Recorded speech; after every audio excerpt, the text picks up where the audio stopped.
Hello' guys, আজি দুপৰীয়া লগৰ এজনী ঘৰলৈ আহিলোঁ। আমাৰ এইফালে পানী চানী নাই, কাৰেণ্ট নাই, তাৰ উপৰি পানী মেচিন বেয়া হ'ল, পানী নাই। সেইকাৰণে দুপৰীয়া ক'লে আমাৰ ঘৰতে ভাতকেইটা খোৱাহি। সেইকাৰণে ইহঁতৰ ঘৰলৈ আহিছোঁ। দেখাম দেই কি কৰিছে।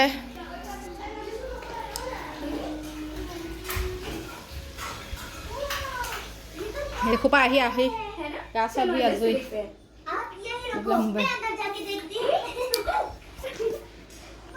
খানা ক'ত বনাইছো? একো নাই, এইজনী খানা বনাইছে।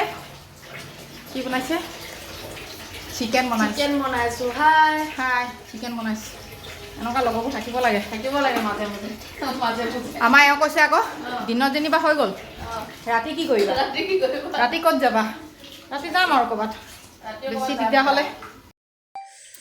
বগৰী খাই আছোঁ দেই ৰাইজ। এইফালে আমি, এইফালে সোণাক্ষী বগৰী, এইফালে বাইদেউ এজনী বাইদেউ বগৰী খাই আছোঁ দেই। মানুহবিলাকে ভাবিব অনবৰত খোৱা ভিডিঅ'কে বনাই থ'ব চব ফালৰ পৰা। এয়া মণি বাইদেউ ঘৰত লাঞ্চ খাব লৈছোঁ দেই। আমি যে যিমান টেবুল থাকিলোঁ য'ত হ'লেও মাটিত বহিয়ে খাই ভাল পাওঁ ন মণি বাইদেউ। আজি লাঞ্চত কি আছে দেখাওঁ দেই। আজি বৃহস্পতিবাৰ, কিন্তু মানে উপায় নাই আৰু, তাই বনাই দিলে সেইকাৰণে খাই দিওঁ। এইফালে ব্ৰাহ্মী শাকৰ পিটিকা, এইফালে বুট ফ্ৰেঞ্চবিনৰ ভাজি, চিকেন, তাৰপিছত এইফালে দাইল চাটনি। এনেকৈ আমি আজি দুপৰীয়া ভালটো। এইফালে আমাৰ বেটা, এইফালে সোণাক্ষী। খাই লওঁ।